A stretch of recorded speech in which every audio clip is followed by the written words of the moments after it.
Olá, alunos, tudo bem? Professor José Luiz falando. Sejam todos muito bem-vindos a mais uma videoaula da disciplina de Bioquímica Geral e Metabólica para os alunos dos cursos de enfermagem.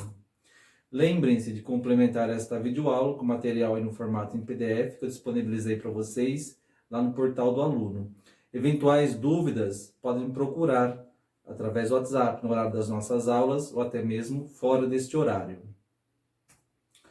Outro recado diz respeito às avaliações. Então, a nota da P1 ela já foi lançada, já está no sistema, por favor verifiquem.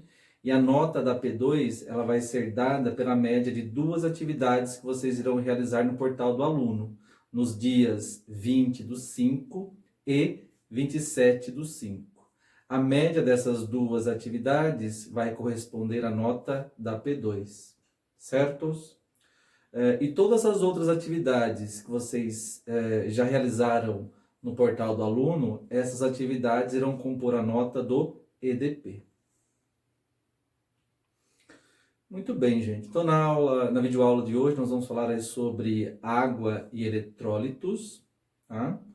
Coloquei aqui alguns objetivos de aprendizagem. Então, é esperado que após esta videoaula ou da leitura do material, vocês possam compreender os locais de distribuição da água corporal e os mecanismos que controlam o volume hídrico do corpo, tá? E que vocês possam compreender os principais eletrólitos distribuídos nos fluidos intra e extracelular e suas respectivas funções. Muito bem, gente. Então, vamos começar aí falando primeiramente das células. Tá? Então, as células são as unidades estruturais e funcionais básicas de um organismo e as menores unidades vivas do corpo. As células, elas são formadas pelas biomoléculas, carboidratos, lipídios, proteínas e os ácidos nucleicos. Tá? De acordo com esse seguinte esquema. Então, vamos lá, gente. Então, tudo começa, né, com a presença aí de átomos, tá? Estes átomos, eles vão fazer ligações entre si e vão formar aí as moléculas. Estas moléculas que vão fazer parte aí das células são chamadas de monômeros, e estas moléculas são os nucleotídeos, são os aminoácidos, são glicose, são os ácidos graxos, tá? Essas moléculas formadas recebem o nome de monômeros e representam as unidades fundamentais das células, ou seja, é a partir destes monômeros que nós teremos aí o surgimento das células. Estes monômeros vão se ligar entre si, formando estruturas maiores, que vão receber o nome aí de macromoléculas. Por exemplo, os nucleotídeos vão se ligar entre si e vão formar aí os ácidos nucleicos, o DNA e o RNA, por exemplo. Os aminoácidos vão se ligar entre si e vão formar as proteínas. Glicose vão formar aí carboidratos mais complexos. E os ácidos graxos vão formar aí os lipídios. Então, gente, os ácidos nucleicos, proteínas, carboidratos e lipídios, essas macromoléculas, na verdade, são as biomoléculas. Estas biomoléculas é que vão fazer parte aí da constituição celular. Certos? Muito bem, gente. Como já é sabido, a união aí entre células vão formar aí os tecidos, a união de tecidos diferentes vão formar aí órgãos, a associação entre órgãos vão formar aí os sistemas, que vão formar aí um indivíduo, certos? Então, a célula representa aí a menor parte de um organismo vivo. A célula ela é feita, né, de biomoléculas, e para o bom funcionamento celular, além destas biomoléculas, também são necessárias a presença de vitaminas, água e eletrólitos, tá?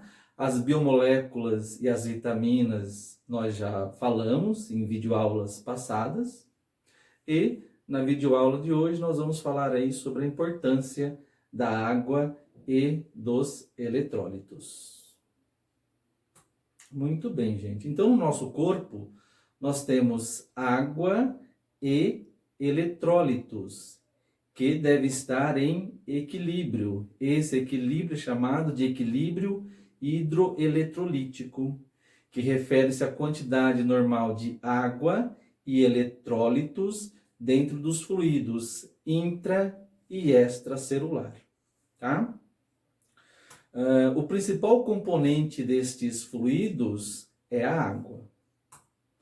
E só para vocês se situarem, né, o que é um fluido extracelular? É todo líquido, né, toda água existente fora da célula, como por exemplo o líquido intersticial e o próprio plasma. O fluido extracelular, ele representa aí 1/3 de todo o conteúdo de água do nosso corpo, tá? No fluido extracelular, nós teremos aí a presença do sódio, cloreto e cálcio, tá? Além de glicose.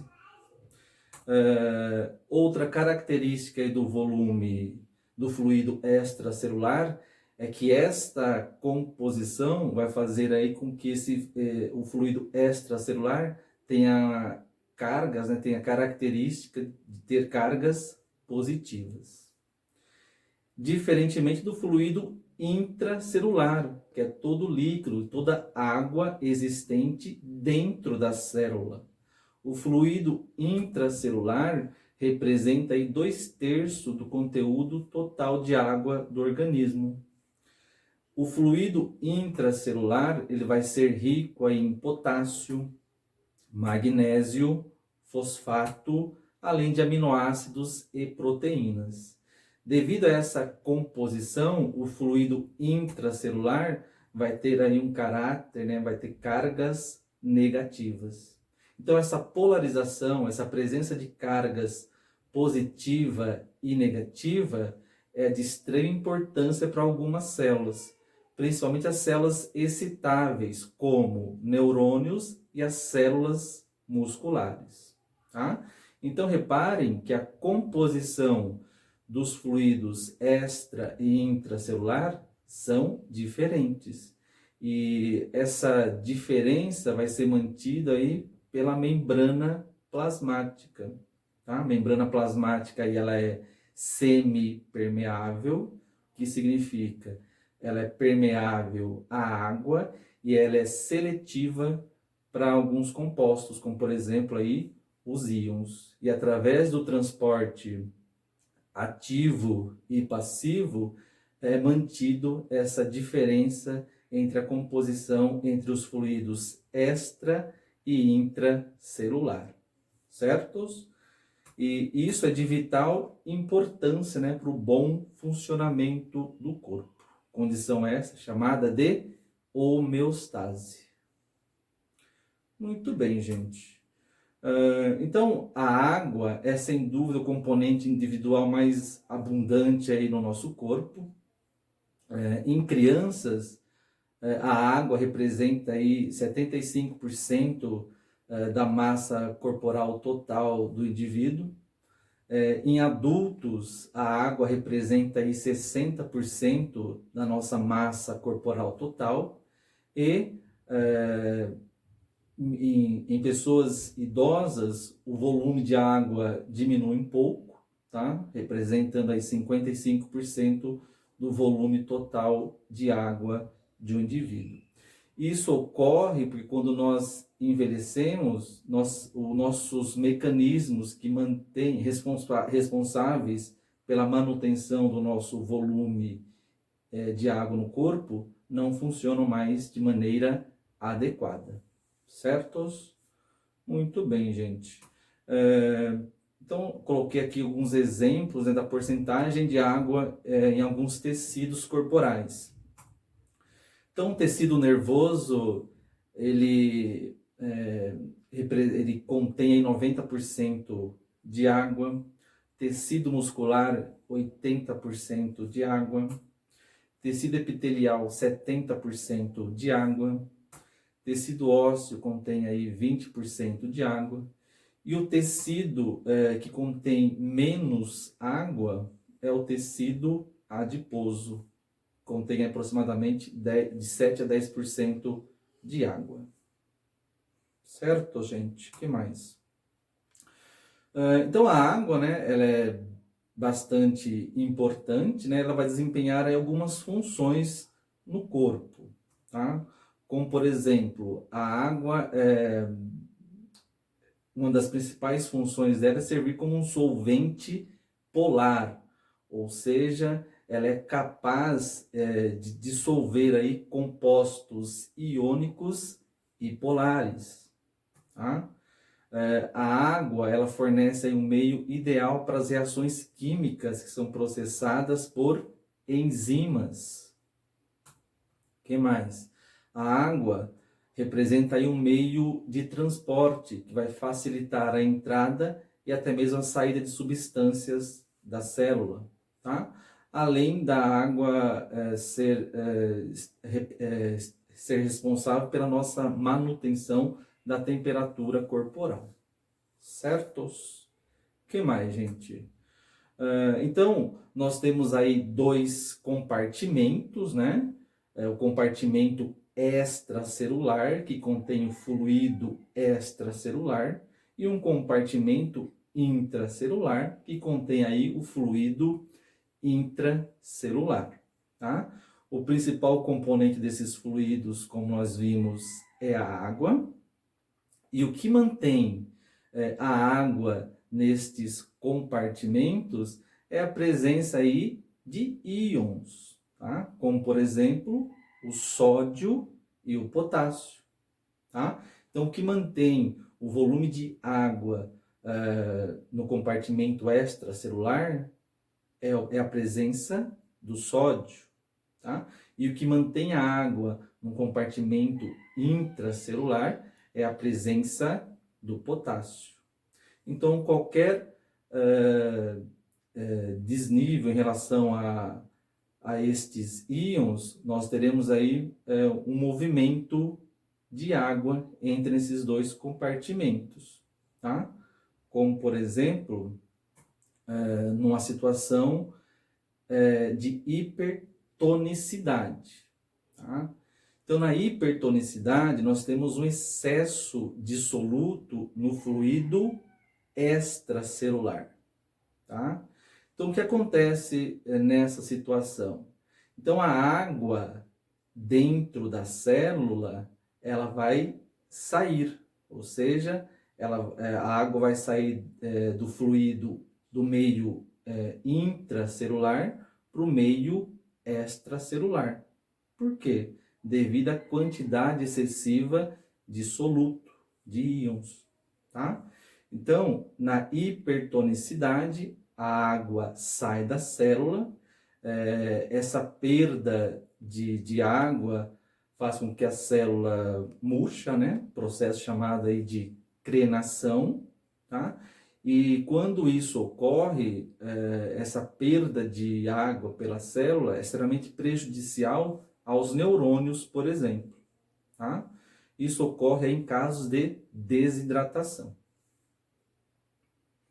E o oposto, né, numa situação de hipotonicidade, que é o excesso de soludo no fluido, no compartimento intracelular. Aí nós temos o efeito oposto. A água migra do compartimento extracelular para o compartimento intracelular. Por quê? Ela vai acompanhar o soluto, vai acompanhar o local de maior concentração de soluto, tá? Então, na hipotonicidade, que é o excesso de soludo dentro da célula, a água vai receber aí quantidades grandes de água, tá? Nesse caso, a célula vai receber grandes quantidades de água. Nesse caso, a célula incha, tá? Fenômeno conhecido como turgescência. Essa situação também é prejudicial a algumas células, como por exemplo os neurônios. Esse tipo de situação de hipotonicidade é bastante comum em casos de insuficiência renal. O que mais, gente?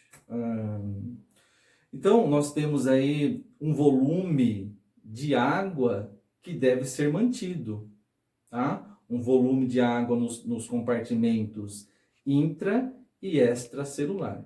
E o corpo ele tem alguns mecanismos responsáveis, né, por manter esse equilíbrio hídrico, tá?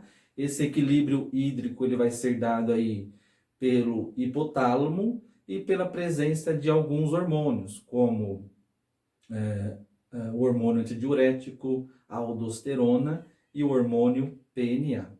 Então, esses mecanismos, eles podem promover tanto ganho quanto a perda de água, de modo a manter o volume hídrico constante, volume hídrico equilibrado, tá? Então, vamos lá. Então, o hipotálamo, né? Então, o hipotálamo é uma região aí do encéfalo, né? Do sistema nervoso central. O hipotálamo desempenha várias funções, e o hipotálamo, ele tem aí o centro de sede, tá? Ou seja, ele comanda a vontade de beber água, tá? O centro de sede, ele é acionado durante a sede e também em situações aí de desidratação, tá? De modo que, quando o centro de sede é acionado, nós temos aí como efeito, né, o ganho de água corporal. Certos? Muito bem. O que mais? E também nós temos aqui o hormônio, né, antidiurético, ou a vasopressina. É um hormônio aí que vai ser secretado pela hipófise. O hormônio antidiurético é o principal hormônio regulador do volume de água corporal.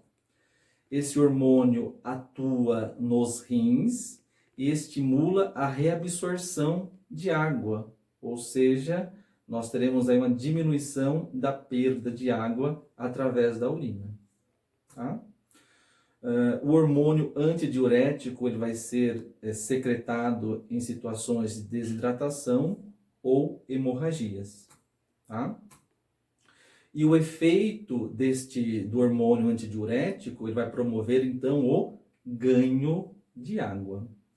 Uma curiosidade, né, é que este hormônio, o hormônio antidiurético, ele é inibido pela presença do álcool, tá? Então é muito comum, né, quando a pessoa bebe bebidas alcoólicas, é muito comum a ida ao banheiro, tá? Isso ocorre devido aí ao álcool, que vai inibir o hormônio antidiurético. E quando esse hormônio é inibido, nós temos uma maior perda de água através da urina. Certos?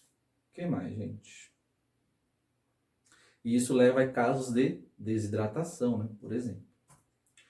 E o hormônio aldosterona. É um hormônio aí sintetizado e secretado pelas glândulas suprarrenais. Esse hormônio, ele, na verdade, ele controla o metabolismo do sódio, tá? E como a água acompanha o soluto, acompanha o sódio, então de maneira indireta, esse hormônio consegue controlar aí o volume de água no nosso corpo, tá? Então, a aldosterona, ela está relacionada aí ao metabolismo do sódio. Esse hormônio atua nos rins e ele vai estimular a reabsorção de sódio pelos rins, tá? Ou seja, ele vai fazer com que os nossos rins aumente a reabsorção de sódio e, consequentemente, né, de maneira indireta, vai fazer com que o corpo retenha também a água, tá? E esse hormônio em excesso, ele provoca aí um aumento da reabsorção de sódio e água, que vai levar a um quadro, por exemplo, de hipertensão, tá? E, de maneira geral, né, a presença deste hormônio, ele vai fazer com que o corpo aí tenha também aí um ganho de água corporal, tá? O que mais, gente? E um outro hormônio que atua no controle da água, também de maneira indireta, é o PNA, peptídeo natriurético atrial. É um hormônio que vai ser secretado aí pelo coração. Ele também atua nos rins, só que ele tem um efeito oposto à aldosterona, tá? Ele vai atuar nos rins e diminuir a reabsorção de sódio pelos rins, tá? Ou seja, diminui a reabsorção de sódio, nós teremos aí uma perda de sódio através da urina. Como a água acompanha o sódio, se você elimina muito sódio, consequentemente, vai eliminar mais água através da urina, tá? Então, o PNA, dos três mecanismos, o PNA tem um efeito oposto, ele vai promover aí uma perda de água, tá? Os outros três promovem um ganho de água, e o PNA promove aí uma perda de água. Então, esses mecanismos, eles são responsáveis por manter aí o nosso volume hídrico dentro da normalidade. Isso é muito importante, né? Porque nós podemos ter aí situações que podem provocar aí um excesso ou uma deficiência aí de água, tá? O excesso de água, ele vai se apresentar aí como edemas periféricos, tá? Causas que representam esse excesso de água, né, que leva a esses edemas, são relacionadas aí com a retenção excessiva de sódio ou até mesmo a secreção aí excessiva do hormônio antidiurético, tá?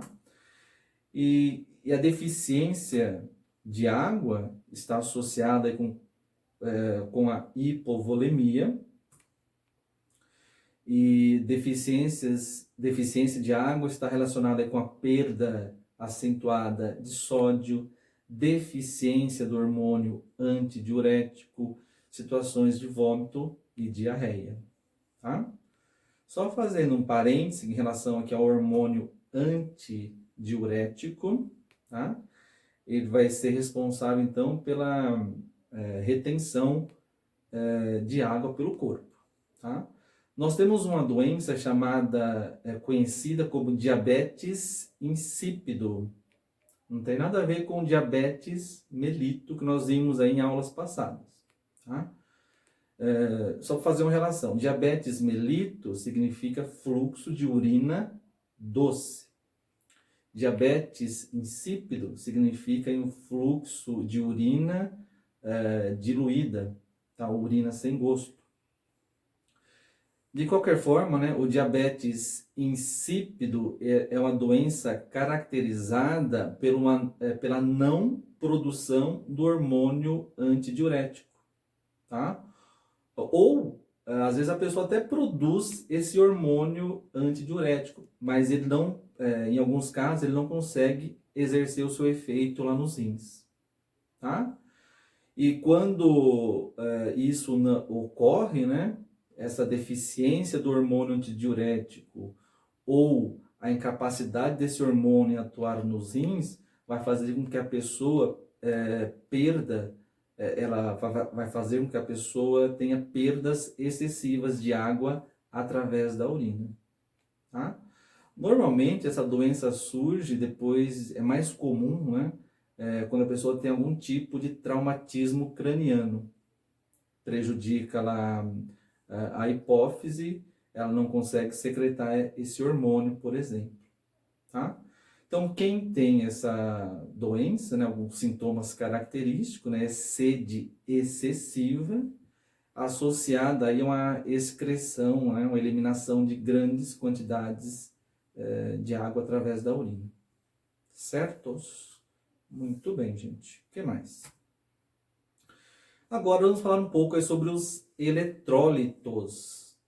Eletrólitos nada mais são do que ânions ou cátions com cargas elétricas negativas e positivas, respectivamente. Então aqui nós temos um composto iônico, por exemplo, aqui o NaCl, que é o sal de cozinha, por exemplo. É um composto iônico quando, na presença de água, esse composto ele se dissocia, gerando aí os íons, né? De carga positiva são os cátions, no caso aqui o sódio, e íons de carga negativa são os ânions. Nosso exemplo aqui, o cloreto. Tá? Então, estes íons representam aí um exemplo de eletrólitos. Tá? Então, os eletrólitos eles surgem de compostos iônicos que se dissociaram na presença de água. Os principais eletrólitos do corpo: sódio, potássio, cálcio, magnésio, cloreto. Tá? A perda anormal de eletrólitos ocorre devido a vômitos, desidratação ou diarreia e pode ser facilmente detectado por testes laboratoriais e ser corrigido pela simples administração oral ou parenteral de soluções salinas, como por exemplo o soro caseiro. Então, o soro caseiro ele pode evitar a morte em situações de vômitos e diarreias intensas, tá? Porque através dessa solução a pessoa consegue repor aí água, eletrólitos e ainda consegue nutrir a célula devido à presença da glicose. Certos? O que mais, gente? E coloquei alguns métodos para determinação destes eletrólitos. Tá? Então, os eletrólitos eles podem ser determinados através da fotometria de chama, através da presença de eletrodos íons seletivos, métodos enzimáticos e de maneira indireta através da gasometria arterial. Tá? Muito bem, então método enzimático consiste em um sistema para determinação quantitativa de eletrólitos em amostra de soro por reação enzimática, ou seja, são utilizadas enzimas que são dependentes do íon a ser quantificado. Quanto maior a atividade enzimática, maior concentração do eletrólito na amostra. E quanto menor a atividade da enzima, menor a concentração do eletrólito na amostra. Tá? O método enzimático ele é bastante utilizado para dosagem, por exemplo, de sódio, que vai utilizar a enzima beta-galactosidase. O potássio, que vai utilizar a enzima piruvato quinase. Tá? Ou o lítio, que vai utilizar a enzima a fosfatase. Certos? O que mais? Outro método é a fotometria de chama. Na fotometria de chama, a amostra ela é atomizada, ou seja, ela é energizada, produzindo átomos em estado excitado, capaz de emitir luz colorida. Tá? Por exemplo, na chama, o sódio ele vai emitir uma luz amarela. Tá? O potássio, na presença da chama, na presença de calor, vai emitir aí uma luz violeta. O cálcio, na presença da chama, vai emitir aí uma luz de cor laranja. Tá? O lítio, na presença de chama, vai emitir uma luz vermelha. O cobre, uma luz verde. Cobalto, uma luz azul. Tá? E quanto maior a intensidade da cor, maior a presença do íon na amostra. Certos? Muito bem. E outro método, né, é chamado aí, consiste em eletrodos íon seletivos, tá? Um eletrodo de íon seletivo nada mais é do que um sensor, tá? Capaz de converter a atividade de um íon presente numa solução em um potencial elétrico, que é então captado por um voltímetro. Quanto maior a atividade do íon, maior a concentração desse íon nesta amostra. Tá? Nesse método são necessários aí um eletrodo específico para o íon que se quer testar. Tá? Então, se você quer testar pH, você vai ter um eletrodo específico para pH. Se você quer testar aí a presença de cálcio, você vai ter um íon específico para cálcio, para potássio, para sódio. Tá? Então, é necessária a presença de eletrodos específicos e um eletrodo de referência. Tá? O que mais, gente? E a gasometria arterial, que é o exame que analisa a efetividade da troca gasosa pelo pulmão e o funcionamento do metabolismo, por meio de análise dos parâmetros como pH, pressão de oxigênio, pressão de gás carbônico e até mesmo do íon bicarbonato. E a correlação entre estes parâmetros vai fazer com que chegue aí ao diagnóstico de acidose ou alcalose, tá?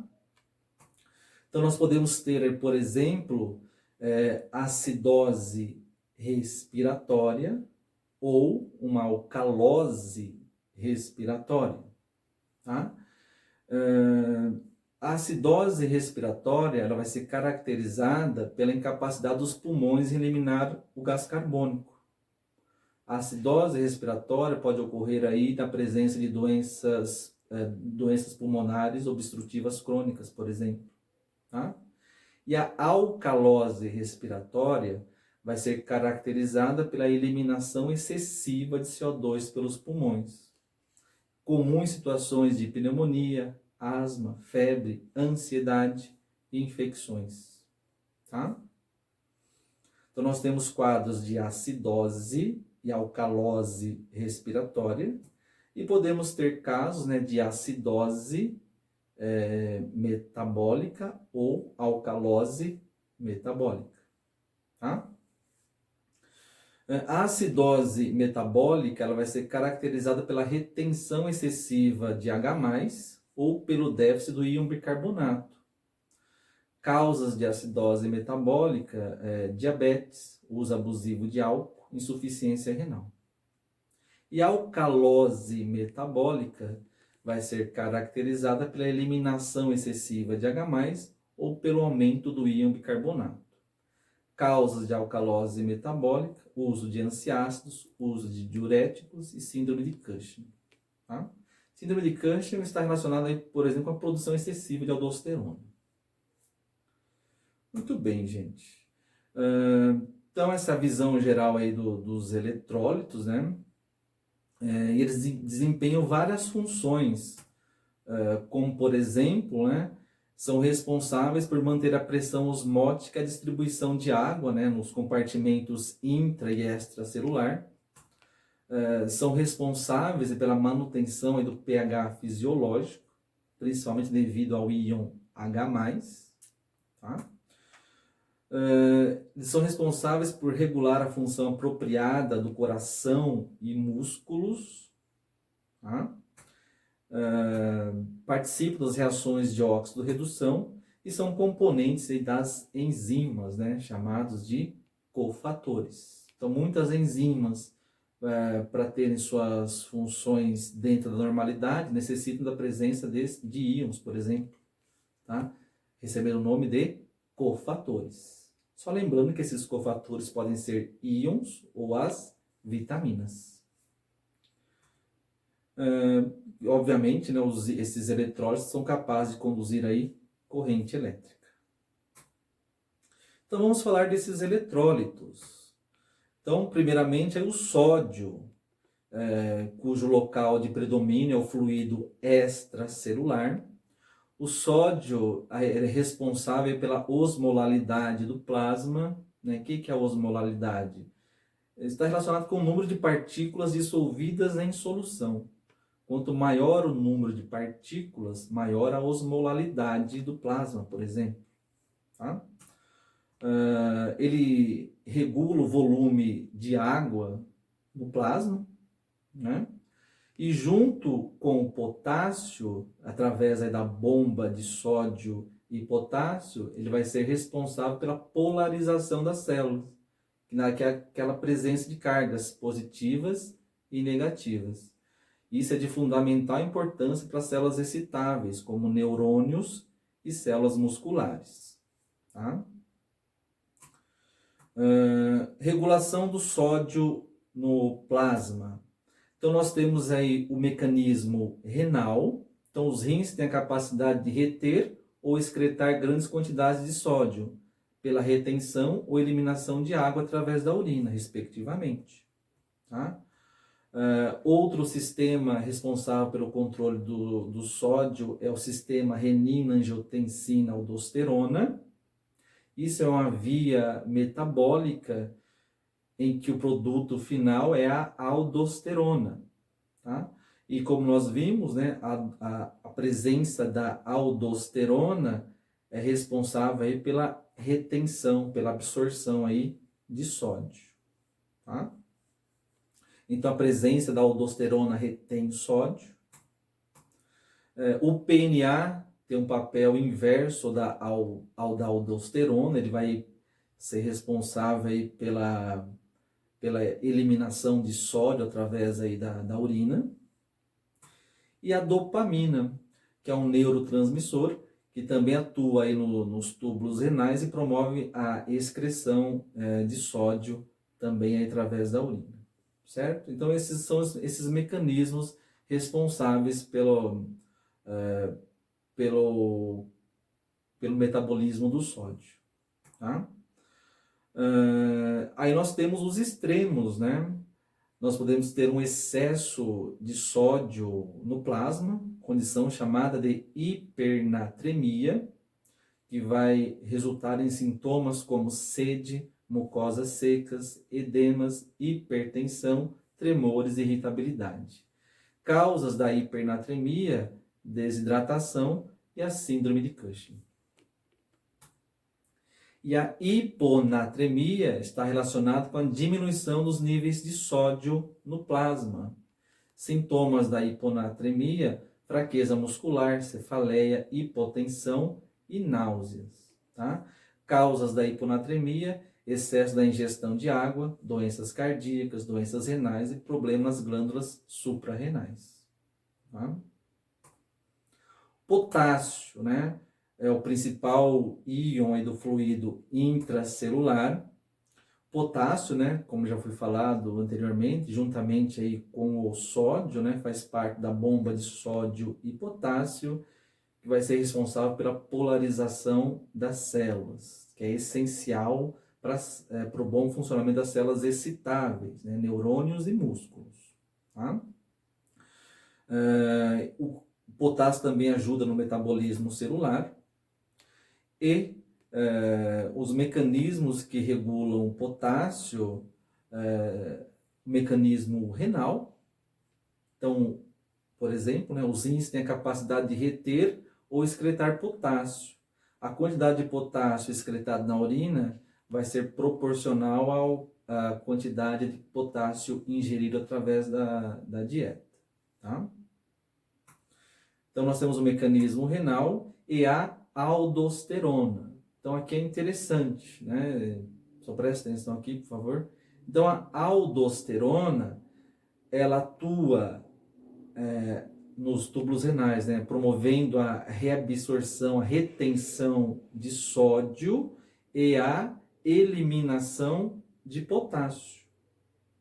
Então, é muito comum pessoas hipertensas,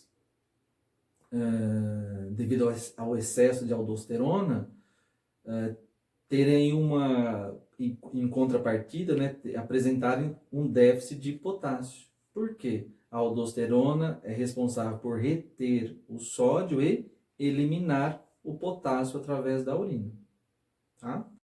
Então, pessoas hipertensas, né, devem fazer aí eletrocardiogramas de maneira constante, porque tanto o excesso quanto a deficiência de potássio vão se refletir aí no mau funcionamento do coração, tá? Então, nós temos aí a situação de hipercalemia, que é o aumento na quantidade aí de potássio no plasma, e como eu falei, né, e o excesso de potássio é responsável por arritmias, batimentos cardíacos diminuídos e até parada cardíaca. Causas da hipercalemia: excesso na ingestão de potássio, insuficiência renal e diabetes não controlado, tá? O aumento na concentração de potássio exige um tratamento médico imediato, tá?